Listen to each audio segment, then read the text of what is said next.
നമസ്കാരം, എൻ്റെ പേര് ഭദ്ര സി ഹരീഷ്. ഞാൻ സെൻറ്റ് തോമസ് കോളേജിൽ BA ഹിസ്റ്ററി ആൻഡ് ഇംഗ്ലീഷ് വിദ്യാർത്ഥിയാണ്. ഞാൻ എൻ്റെ സുഹൃത്തുക്കളുമായി ഇവിടെ എക്സിബിഷൻ കാണാൻ വന്നപ്പോൾ എനിക്കുണ്ടായ അനുഭവമാണ് ഞാനിവിടെ പങ്കുവയ്ക്കുന്നത്. നമ്മൾ മറന്നുപോയ അല്ലെങ്കിൽ നമ്മൾ മറക്കാൻ വേണ്ടി ഫോഴ്സ് ചെയ്യപ്പെട്ട അനുഭവങ്ങളാണ് ഇവിടെ കാണാൻ സാധിച്ചത്. അതുപോലെ തന്നെ സ്വാതന്ത്ര്യത്തിന് മുന്നേ ഉള്ള ഇന്ത്യ അല്ലെങ്കിൽ ഗാന്ധിജി, അതാണ് ഏറ്റവും കൂടുതൽ ടെക്സ്റ്റ് ബുക്കുകളിലായാലും പ്രൊജക്റ്റ് ചെയ്ത് കാണപ്പെടുന്നത്. ഇവിടെ കാണപ്പെടുന്നത് എന്താണെന്ന് വെച്ചിട്ടുണ്ടെങ്കിൽ 1947 ശേഷം ഗാന്ധിജി എന്തിനു വേണ്ടിയിട്ടായിരുന്നു പരിശ്രമിച്ചിരുന്നത് എന്നുള്ളതാണ് എനിക്ക് ഇവിടെ നിന്ന് മനസ്സിലായത്. അതെല്ലാവരും മറക്കപ്പെടുന്ന ഒരു ഹിസ്റ്ററിയാണ്, മറന്നു പോകുന്ന ഒരു ഹിസ്റ്ററിയാണ്. അത് ഇവിടുത്തെ സാർമാർ നല്ല രീതിക്ക് പറഞ്ഞു തരാൻ ശ്രമിച്ചിട്ടുണ്ട്.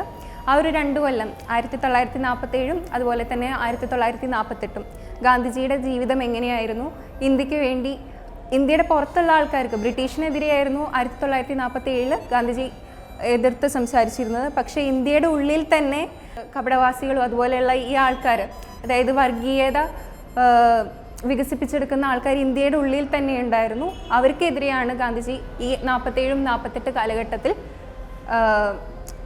ഇതാക്കിയിരുന്നത്. അതുപോലെ തന്നെ ഇവിടെ ഓരോ ഫോട്ടോസും, ഇവിടെ കുറേ ഫോട്ടോസ് പ്രദർശിപ്പിച്ചിട്ടുണ്ട്. അതിലുള്ള ഓരോ ഫോട്ടോസും ഓരോ ഹിഡൻ ഹിസ്റ്ററിനെ സൂചിപ്പിക്കുന്നതാണ്. ആ ഹിഡൻ ഹിസ്റ്ററി ഇപ്പോൾ മാഞ്ഞു പോയിക്കൊണ്ടിരിക്കുകയാണ് അല്ലെങ്കിൽ മറയ്ക്കപ്പെട്ടുകൊണ്ടിരിക്കുകയാണ്. അതൊക്കെ ഇവിടെ തുറന്നു കാണിക്കാൻ, അതായത് ഇതിൻ്റെ അധികൃതർ അത് നല്ലൊരു റിസർച്ച് നടത്തി പുതിയ യുവതലമുറയിലേക്ക് എത്തിക്കാൻ തീവ്രമായി പരിശ്രമിച്ചിട്ടുണ്ട്.